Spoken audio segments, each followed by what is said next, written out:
Assalamu alaikum dear students, welcome to the course of Psychological Testing and Measurement. I am here your course instructor Nazir Yakoub. Our today's lecture is about construct validity. The main topics that we will learn today include definitions of the topic, constructs, psychological constructs, method to measure construct validity, and factors affecting construct validity. Definitions include construct validity refers to the degree to which inferences can legitimately be made from the operationalizations in your study to the theoretical constructs on which those operationalizations were based. The validity of the instrument is to be judged by the extent to which it measures or assesses the psychological processes or the personality traits as defined and analyzed by the author of the test. Basically हमारा test major क्या कर रहा है, construct validity में हम इस चीज़ को finalise करते हैं, असेस करते हैं कि हम जिस कंस्ट्रक्ट को मेजर करने के लिए स्केल को बना रहे हैं, इस टेस्ट को बना रहे हैं, whether this test is measuring the same concept, same construct or not. Construct validity should demonstrate that scores on a particular test do predict the theoretical trait it says it does. According to construct validity, जितने scores हमारे पास participant के किसी भी एक particular scales के ऊपर आते हैं, उससे हमें ये अंदाज़ा होना चाहिए, हम ये प्रिडिक्ट कर सकें कि इस पर्सन के अंदर ये वाली ट्रेट जो मेजर कर रहा है वो मौजूद है, जिसकी थ्योरी के बेस पे हमने स्केल को डेवलप किया है, इसके अंदर वो चीज़ मौजूद है. Construct validity depends upon the degree to which the test items individually and collectively sample the range of activities or traits as defined by the mental process or the personality trait being tested. For example, intelligence is a construct that may be invoked to describe why did a student perform well in school. यहाँ पे हमारे पास एक example मौजूद है जिसके according हम इसको आसानी से समझ सकते हैं. हमारे पास जितनी भी टेस्ट के अंदर आइटम दी होंगी उनमें से हर एक अलग-अलग आइटम अगर आप पढ़ते हैं तो उससे भी आपको यही अंदाज़ा मिलना चाहिए, और सारे स्केल को देख के भी आपको पढ़ के हर आइटम अगर आप पढ़ते हैं, फॉर एग्जांपल 10 आइटम का स्केल है, 10 की 10 आइटम्स के अंदर भी आपको यही इंप्रेशन मिलना चाहिए कि जिस ट्रेट को मेजर करने के लिए हमने इस स्केल को डेवलप किया है ये उसी के बारे में बात कर रहा है. फॉर एग्जांपल आपको ऐसी स्टेटमेंट देखने को मिल सकती है कि अगर हम किसी एक स्टूडेंट के अंदर इंटेलिजेंस को मेजर करना चाह रहे हैं तो उसके लिए स्टेटमेंट कैसी सी हो सकती है. Intelligence is a construct that may be invoked to describe.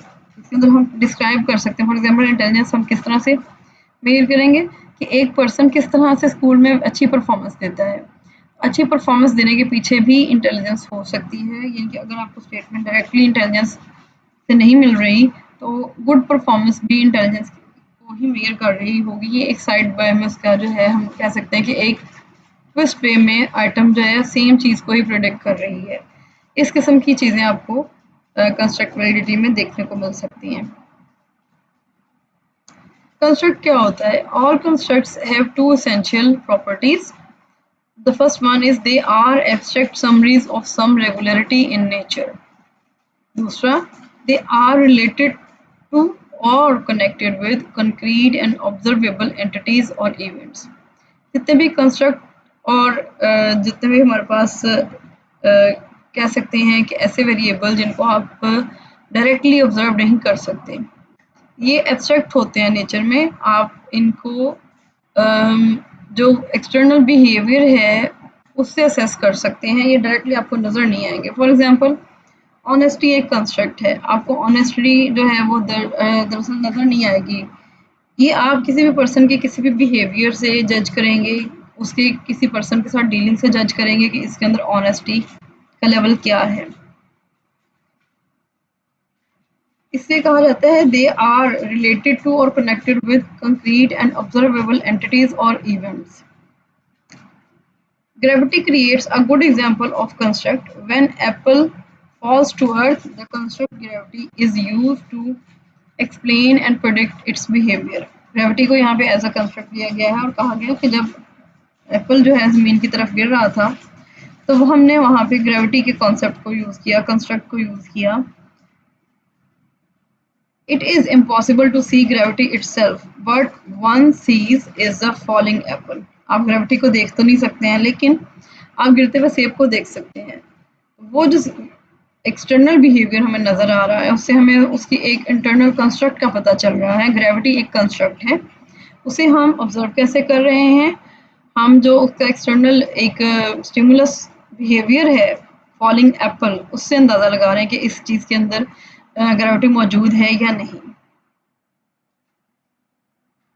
Now, what about psychological construct? Psychological measurement is a process based on concrete observable behaviors. अब जिस तरह से हमने पीछे एग्जांपल पढ़ी कंस्ट्रक्ट की कि ये कंक्रीट ऑब्जर्वेबल बिहेवियर से आप इसको असेस कर सकते हैं, सेम इस तरह से साइकोलॉजिकल मेजरमेंट जो है उसके अंदर भी हम साइकोलॉजिकल कंस्ट्रक्ट को कंक्रीट और ऑब्जर्वेबल बिहेवियर से ही असेस करेंगे। Hence a psychological test is nothing more than a sample of behaviour. जो साइकोलॉजिकल टेस्ट है वो एक सैंपल बिहेवियर से ज़्यादा कुछ भी नहीं है।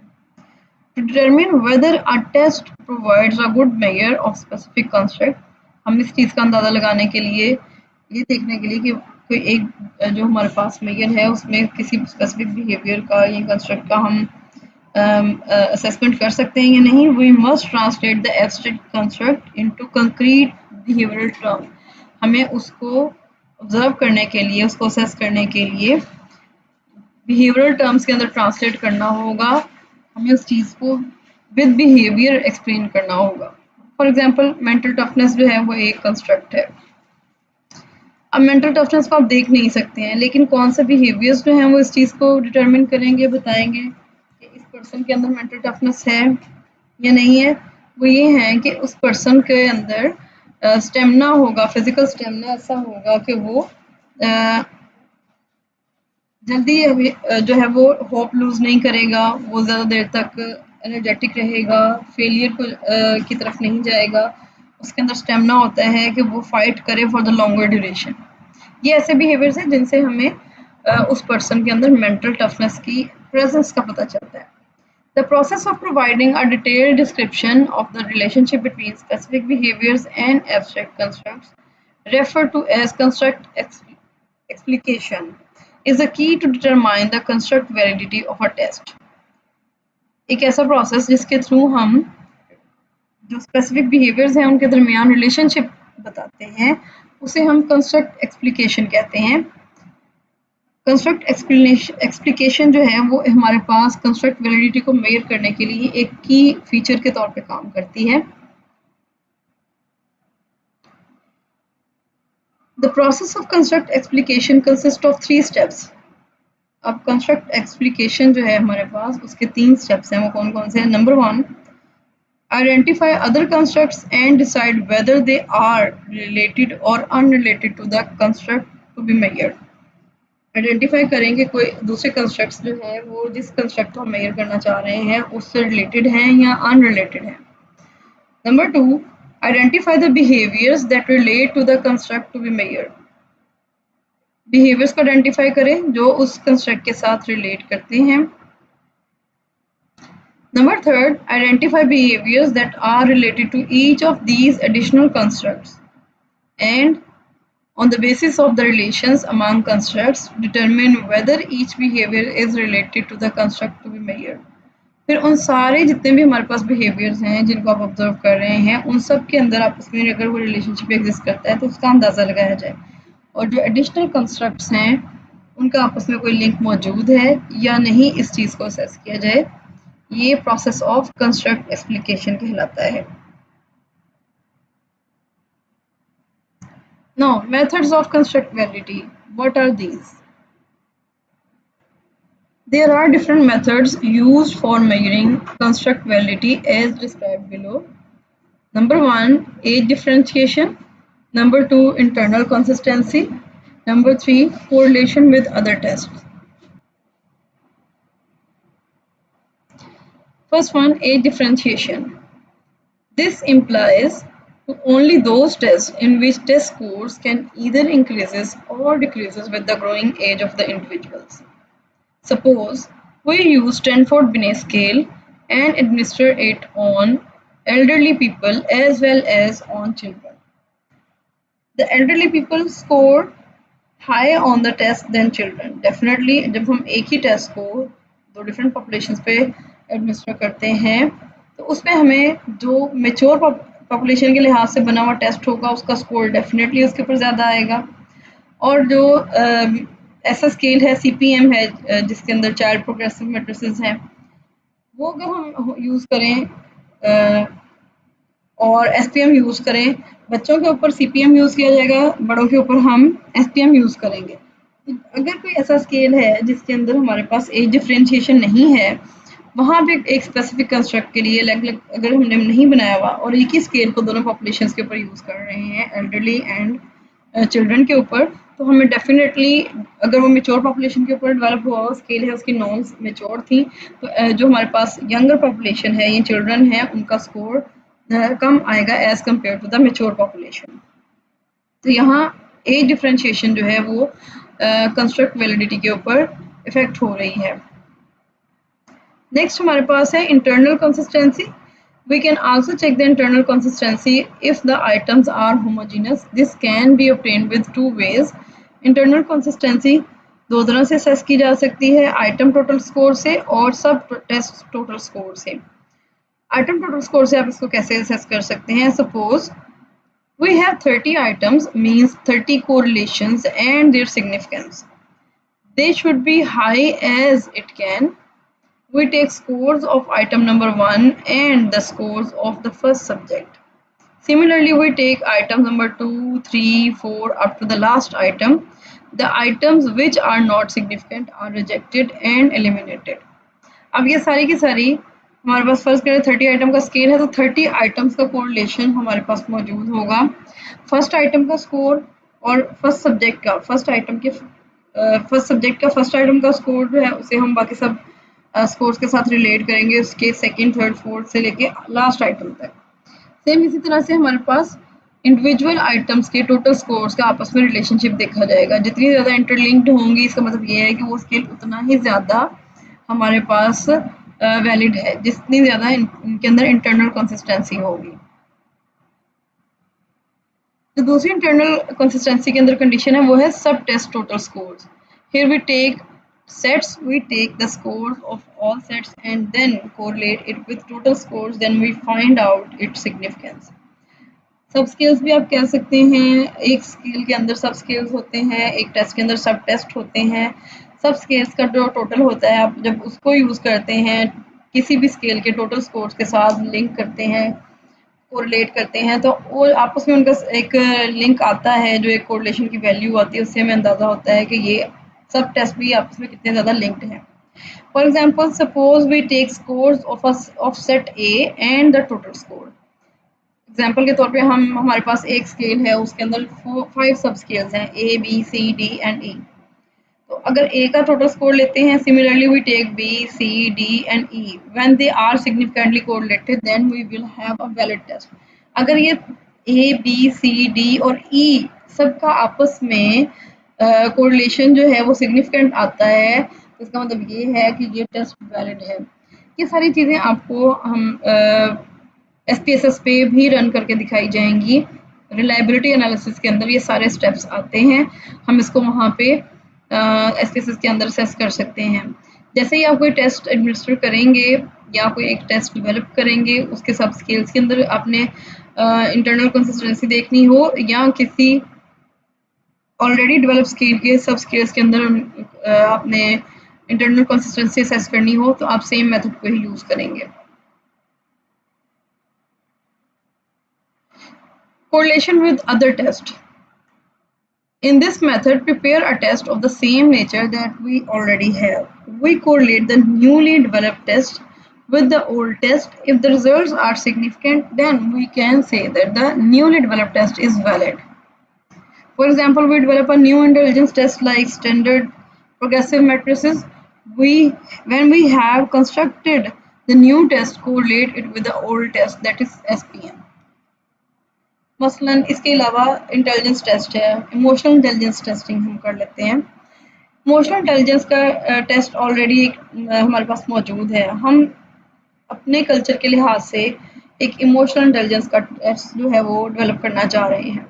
तो हम क्या करेंगे, जो ऑलरेडी टेस्ट डेवलप किया हुआ है उसके रिजल्ट्स को और अपने रिजल्ट्स को हम पार्टिसिपेंट्स को लेंगे। हम पार्टिसिपेंट्स के ऊपर जो ऑलरेडी डेवलप किया हुआ स्केल था इमोशनल इंटेलिजेंस का, इंग्लिश वर्जन में था, उस टेस्ट को लेंगे, अप्लाई करेंगे और जो हमने खुद डेवलप किया हुआ है उसे भी हम इंग्लिश लैंग्वेज में ही बनाएंगे ताकि हमारे पास लैंग्वेज बैरियर से फ्री होके जो रिजल्ट्स हैं वो आए। अपने कल्चर के अकॉर्डिंग स्टेटमेंट्स ऐड करके हमने जो इंटेलिजेंस टेस्ट बनाया होगा उसके स्कोर्स को लेंगे। दोनों हमारे पास जो पार्टिसिपेंट्स होंगे उसके ऊपर एक टाइम में ये दोनों टेस्ट को अप्लाई करेंगे, already developed and newly developed.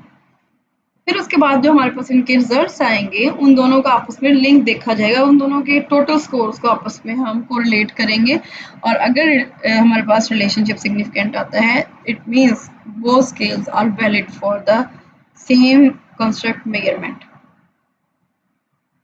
If the newly constructed test shows the significant results, we say that the new test is valid and has the same characteristics to measure intelligence as SPM measures. यहाँ पे हमने SPM को इसलिए दिया क्योंकि हमारे पास already SPM मौजूद था, तो हम इंटेलिजेंस को मेजर करने के लिए अगर SPM की तरह का कोई टेस्ट बनाते हैं तो उसके लिए हमारे पास इस किस्म के रिजल्ट्स आने चाहिए।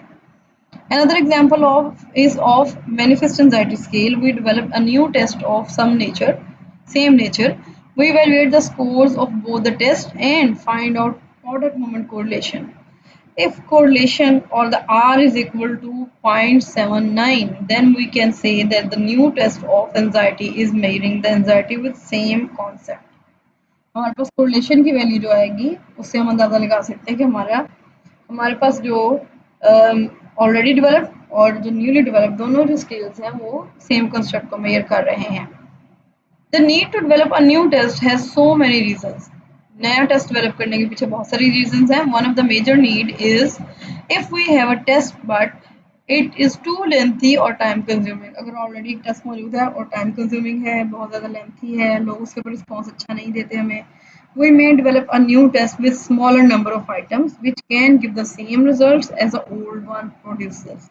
तो हम एक नया टेस्ट डेवलप करेंगे जिसके अंदर नंबर ऑफ आइटम्स कम होंगे, तो उससे हमारे जो पार्टिसिपेंट्स हैं वो सेम रिजल्ट्स हमें प्रोवाइड करेंगे जिस तरह से एक पुराने स्केल के अकॉर्डिंग हमें दे रहे थे।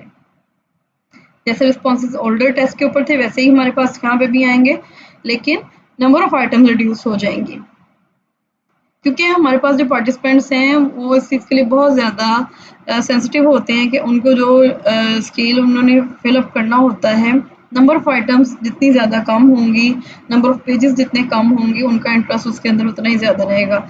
जैसे जैसे हमारे पास नंबर ऑफ आइटम्स बढ़ते जाते हैं या नंबर ऑफ पेजेस बढ़ते जाते हैं, जो रिस्पॉन्डेंट होता है, पार्टिसिपेंट्स ने रिस्पॉन्स प्रोवाइड करना होता है, वो अपना रिस्पॉन्स सीरियस नहीं प्रोवाइड करता या उससे बोरियत का शिकार हो जाता है, इसकी वजह से रिजल्ट्स आपके पास बेहतर नहीं आते हैं। Now, what are the factors affecting validity? Following factors can affect the validity: nature of the group, small heterogeneity, pre-selection, time gap, and form of relationship. Let's see them one by one. Nature of the group. The same test may measure different functions when given to individuals who differ in age, gender, educational level, occupation, or any other relevant characteristics. आपने एक scale जो है वो जब किसी person को देना होता है, आप एडमिनिस्टर करते हैं, तो वहाँ पे उसके ये सारे के सारे डेमोग्राफिक वेरिएबल्स ऐसे हैं कि जो बहुत ज़्यादा उसके ऊपर इफेक्ट कर रहे होते हैं, जिसके अंदर हमारे पास age, gender, educational level, occupation और जितने भी उसके साथ अंदर कैरेक्टरिस्टिक्स पार्टिसिपेंट के अंदर होती हैं, उसका लिविंग एरिया क्या है, बैकग्राउंड क्या है, वो सारी चीज़ें उसके ऊपर इफेक्ट करेंगी। Person with different experimental backgrounds may utilize different work methods to solve the same test problems. अगर एक टेस्ट जो है हम ऐसे ग्रुप को दे रहे हैं जिनका बैकग्राउंड जो है उस किस्म का है कि वो इजीली प्रॉब्लम्स को सॉल्व कर लेते हैं, तो वो उसको कुछ और तरह से देखेंगे स्टेटमेंट्स को। जिनके अंदर प्रॉब्लम सॉल्विंग एबिलिटीज नहीं है तो वो किसी किसी और सेंस में उसको परसीव करेंगे। डेमोग्राफिक वेरिएबल्स के साथ साथ पर्सन का जो एक्सपेरिमेंटल बैकग्राउंड है वो भी इफेक्ट करता है। अगर ऑलरेडी पर्सन ने वैसा सा टेस्ट यूज़ किया हुआ है, उस पर अपने रिस्पॉन्सेज नोट डाउन करवाए हुए हैं, तो वो चीज़ बहुत ज़्यादा इफेक्ट करती है। मसलन हम जब क्लिनिकल सेटिंग में जाते हैं तो पार्टिसिपेंट्स हमारे पास ऐसे होते हैं कि जिनके ऊपर ऑलरेडी टेस्ट अप्लाई किए जा चुके होते हैं। वो लोग क्लिनिकल सेटिंग के अंदर डिफरेंट इंस्टीट्यूट से स्टूडेंट्स आए होते हैं इंटर्नशिप के लिए। अगर डिप्रेशन का क्लाइंट है तो उसके ऊपर डिप्रेशन का स्केल ऑलरेडी इतनी दफ़ा एडमिनिस्टर हो चुका होता है कि उस क्लाइंट को आपके स्केल की आइटम्स जो हैं वो ज़ुबानी याद हो चुकी होती हैं। सम ऑफ द टाइम ऐसी कंडीशन फेस करने को मिलती है। ऐसी कंडीशन में हमारे पास जो टेस्ट की वैलिडिटी है वो उस तरह से नहीं रहती। पार्टिसिपेंट जो है वो उसके ऊपर अपना रिस्पॉन्स सही तरह से ओरिजिनल वे में नोट डाउन नहीं करवाता। वो बार बार उस चीज़ से अवेयर होने की वजह से उसके ऊपर दोबारा से फोकस नहीं कर पाता या करना नहीं चाहता, जिसकी वजह से हमें रिस्पॉन्स थोड़ा सा डिफरेंट वे में मिलता है। नेक्स्ट है sample heterogeneity. The question of heterogeneity is relevant to the measurement of validity as it is to the measurement of reliability. Other things being equal, the wider the range of scores, the higher will be the correlation. किसी भी person के अंदर heterogeneity क्या चीज़ है? Homogeneity ये चीज़ होती है कि सेम सैंपल, जिस किस्म के सैंपल के ऊपर वो टेस्ट डेवलप किया गया है वैसा से ही सैंपल के ऊपर उसको एडमिनिस्टर किया जाए, होमोजेनिटी कहलाता है। लेकिन हेट्रोजेनिटी क्या है कि हमारे पास जिस सैंपल पे उसको हमने डेवलप किया है वैसा सैंपल नहीं है, थोड़ा सा डिफरेंट सैंपल है जिसके ऊपर हम इसको अब एडमिनिस्टर कर रहे हैं। अगर कोई स्केल वेस्टर्न पॉपुलेशन के ऊपर डेवलप हुआ है तो एशियन पॉपुलेशन के ऊपर जब हम उसको एडमिनिस्टर करेंगे तो ये हेट्रोजेनिटी ऑफ पॉपुलेशन कहलाएगी, सैंपल हेट्रोजेनिटी कहलाती है ये वाली कंडीशन। यहाँ पे अगर बाकी चीज़ें सेम रहें और स्कोरिंग रेंज भी सेम रहे तो जैसे ही हमारे पास कोरिलेशन हम मेजर करते हैं इस स्केल का, और अगर जो हमारे पास नॉर्म्स डेवलप हुई हैं स्केल की जिस पॉपुलेशन के ऊपर उन्होंने इसको अप्लाई करके स्टैंडर्डाइज किया हुआ है, उस पॉपुलेशन के स्कोर्स के साथ अगर हम अपनी करंट पॉपुलेशन के स्कोर्स को कंपेयर करें, अगर उनके दरमियान कोरिलेशन एग्जिस्ट करता हो तो हम इसको कहते हैं कि हेट्रोजेनिटी ऑफ पॉपुलेशन है, या हम उसको सैंपल हेट्रोजेनिटी के नाम से लेके आएंगे और हम कहते हैं कि ये वाला वैलिड है for the same population. Western के अंदर और एशियन पॉपुलेशन के अंदर, दोनों के अंदर जब हम उसके स्कोर्स को कोरिलेट कर लेते हैं और सिग्निफिकेंट स्कोर्स आते हैं तो वो स्केल जो है हेट्रोजीनियस पॉपुलेशन के लिए भी वैलिड कहलाता है। The next is pre-selection. A new test is being validated for job selection may be administered to a group of newly hired employees on whom criterion measures of job performance will eventually be available. एक नया test जो है हम इसलिए design कर रहे हैं कि हमारे पास जो नए हायरिंग होने वाली है, रिक्रूट करना है हमने जिन लोगों को, उनकी जॉब परफॉर्मेंस को हमें बताएगा आने वाले टाइम में। सिलेक्शन के टाइम पे ही टेस्ट ऐसा एडमिनिस्टर कर लिया जाए जो हमें उस पार्टिसिपेंट की जॉब परफॉर्मेंस के बारे में आइडिया देगा। ये प्री सिलेक्शन की स्टेज कहलाएगी। It is likely, however, that such employees represent a superior selection of all those who applied for the job. और अगर कोई ऐसा पर्सन उसके टेस्ट को क्लियर कर लेता है तो ये एक उसके लिए सुपीरियर सिलेक्शन की स्टेज कहलाती है कि सिलेक्शन से पहले ही हमने उसको एक ऐसे स्टेज से गुजार दिया है जिस स्टेज पे उसने आफ्टर द वर्क जाना था। प्री सिलेक्शन बेसिकली ये चीज़ है कि आप पार्टिसिपेंट्स को किसी स्पेसिफिक पर्पस के लिए सिलेक्ट करने से पहले स्क्रीन आउट करें with the help of some kind of test. Organisational psychology के अंदर जो रिक्रूटर होते हैं वो पार्टिसिपेंट्स को रिक्रूट करने के वक्त इस चीज़ का इस्तेमाल करते हैं, ऐसे टेस्ट अप्लाई करते हैं फॉर द सिलेक्शन, ताकि उनके अंदर हम असेस कर सकें कि ये इस जॉब के लिए सूटेबल भी हैं या नहीं, और अगर इनको हम चूज़ करते हैं तो ये जॉब परफॉर्मेंस कैसी शो करेंगे।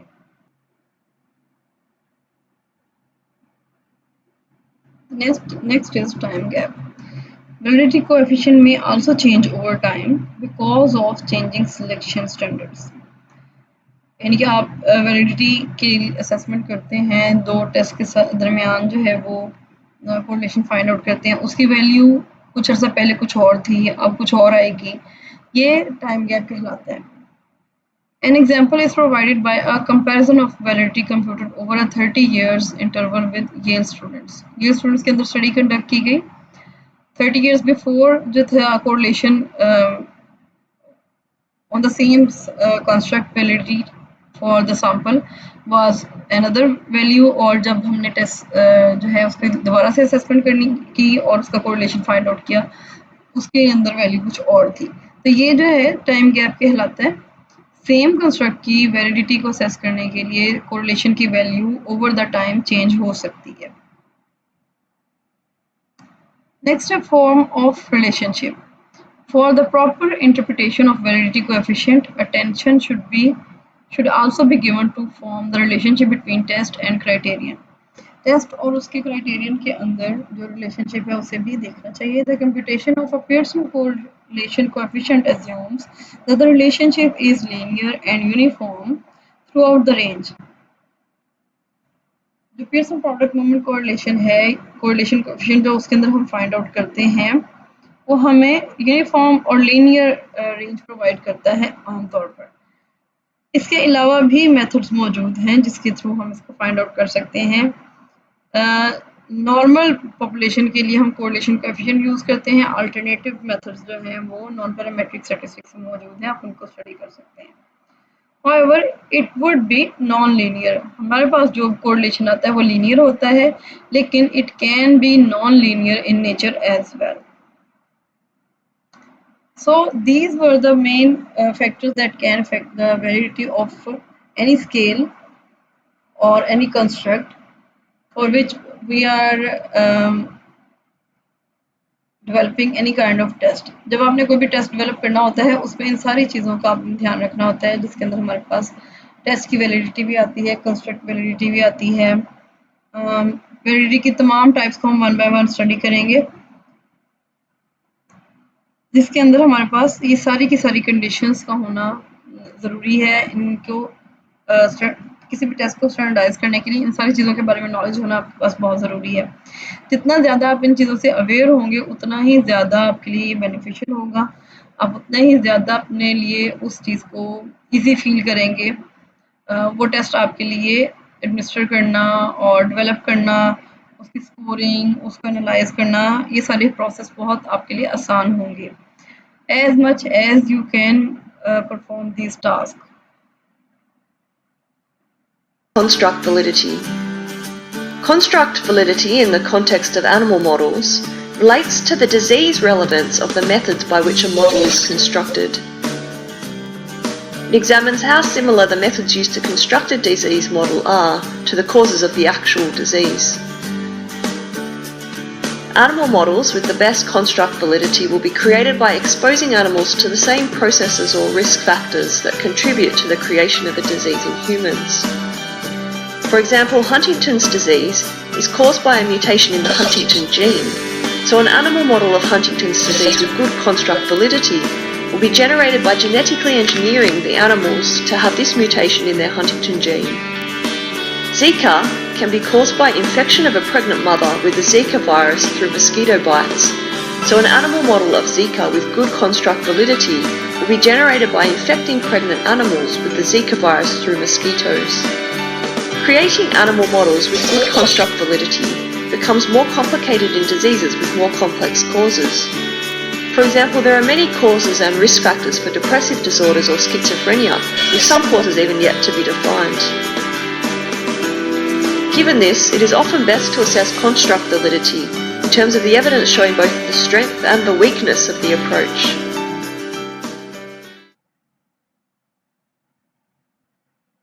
That was a brief video that was added to understand the construct validity in general.